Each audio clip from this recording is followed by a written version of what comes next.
shocking to see people drinking anytime and anywhere. Is our country Zambia sitting on a time bomb? Who is there to blame? And how does this threaten our great nation? With these levels of unemployment, the youth have resorted to chilling in beer parlors 24/7. This Sunday on the Undetected thread, join Innocent as he talks to TIZA MUKUKA, who is advocating for the ban of alcohol in Zambia. The question is, can this thread be deactivated? Find out more on the Undetected thread this Sunday at 20 hours, only on Live TV.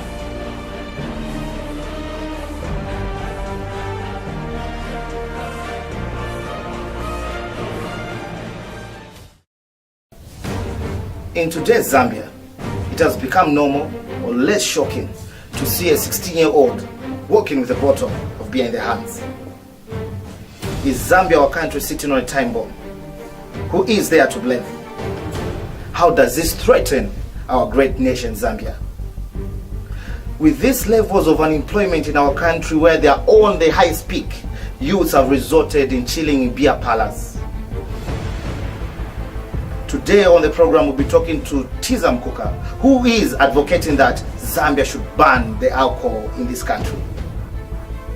Can this threat be deactivated?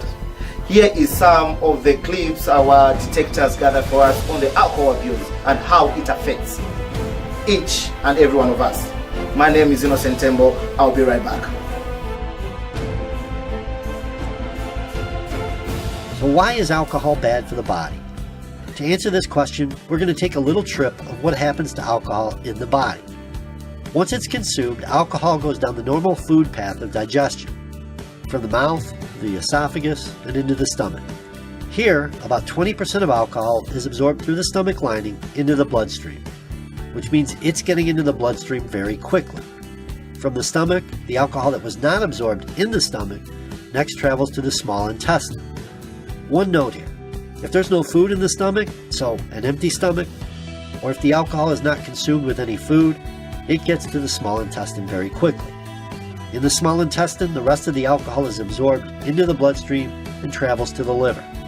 The liver is going to work on the alcohol molecules to break them down, making it possible to eliminate them from the body. So in the liver, an enzyme called alcohol dehydrogenase, which is also present in the lining of the stomach, which we will call ADH, oxidizes the alcohol or ethanol molecule. In basic terms, this means that the enzyme comes in and changes the chemical structure of ethanol. So ethanol becomes acetaldehyde. This substance is known to be toxic and carcinogenic, or in simpler terms, poisonous and cancer-causing. This acetaldehyde is then metabolized down to a substance called acetic acid, which is less harmful to the body. Acetic acid can then be broken down into carbon dioxide and water. When alcohol is present, the liver will work on metabolizing it first. So fatty acids can accumulate, which is why so many heavy drinkers develop fatty livers. If there's more alcohol than liver enzymes can handle, it gets circulated to all parts of the body. It's estimated that the liver can eliminate about ½ an ounce of alcohol per hour, which is about 1 beer, 1 glass of wine, or 1 shot. When alcohol reaches the heart, blood pressure decreases and blood vessels relax. The heart then pumps the alcohol-rich blood to the lungs. Some of the alcohol in the lungs is breathed out every time you exhale, causing your breath to smell of liquor. The lungs send the alcohol-containing blood back to the heart, where it's pumped to all parts of the body, including the brain. Once alcohol enters the brain, it slows down nerve cells that control your ability to move and think. So judgment becomes impaired and movement becomes disrupted. Alcohol also increases blood flow to the skin, which may make some fair-skinned people turn pink, and some people will begin to sweat, and most will smell like alcohol. Alcohol also decreases the body's production of antidiuretic hormone. Antidiuretic hormone helps your kidneys manage the amount of water in your body. The decrease of this hormone causes the kidneys to not reabsorb water. Instead, it is excreted as urine, causing the body to become dehydrated. If alcohol consumption continues, it could lead to loss of consciousness. And massive alcohol consumption or binge drinking could lead to alcohol poisoning. This happens when there's a high concentration of alcohol in the bloodstream, and this could result in coma, respiratory depression, or possibly death. Now let's look at the after effects of alcohol overconsumption, the dreaded hangover.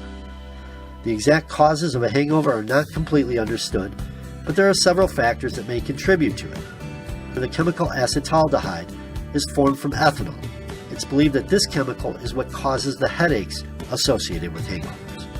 The increase in urination leading to dehydration, which could cause thirst, dry mouth, and dizziness.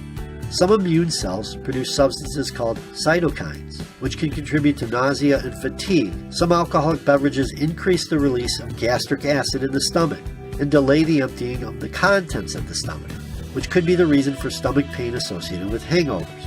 Alcohol can also interfere with the liver's production of glucose, the main form of energy for cells, which could contribute to dizziness, disorientation, and lack of energy. The long-term effects of alcohol overconsumption include anemia, which is a low amount of oxygen-carrying red blood cells. It can lead to cell death in the liver cells and brain cells, leading to these organs not functioning properly. The risk of heart failure increases, as does the risk of stomach and intestinal problems, and many heavy drinkers have high blood pressure. Overconsumption of alcohol can also lead to relationship problems, depression, and employment problems. And these are just a few of the long-term problems associated with constant overconsumption of alcohol. It's always about moderation, folks. Limiting yourself to 1 or 2 drinks from time to time is probably a good strategy. As you can see, overconsumption of alcohol has a lot of negative effects on your body, and consistent overconsumption of alcohol has catastrophic effects on your body.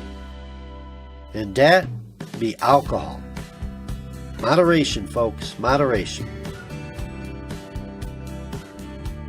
Undetected Threat, a program to bring you insights of the future dangers and consequences of the immoral activities we do today. Undetected Threat, only on Live TV. Live life big.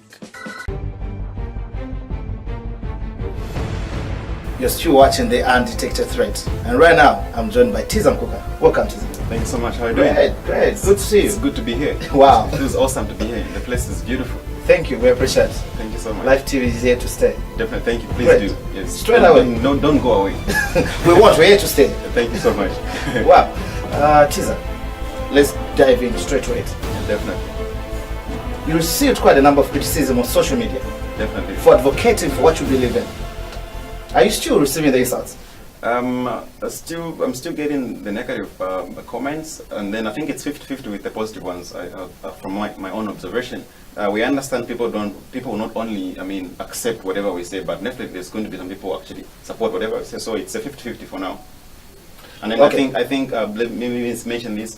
Actually, don't despise those who actually make negative comments upon me, because I think from the negative ones, actually they're the ones who make me stronger, and then actually get to learn from them, because when they pause, that means they're sending a different message to me to say, no, you need to work out on these areas. So actually, like, people had actually criticized me because I learned from them.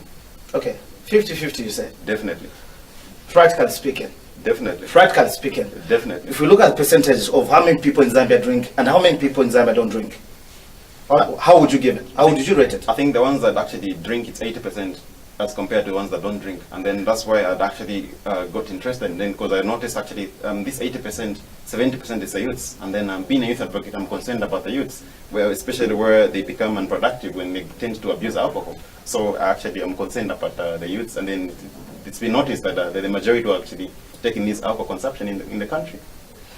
The majority is 80, you say? Definitely. And 20.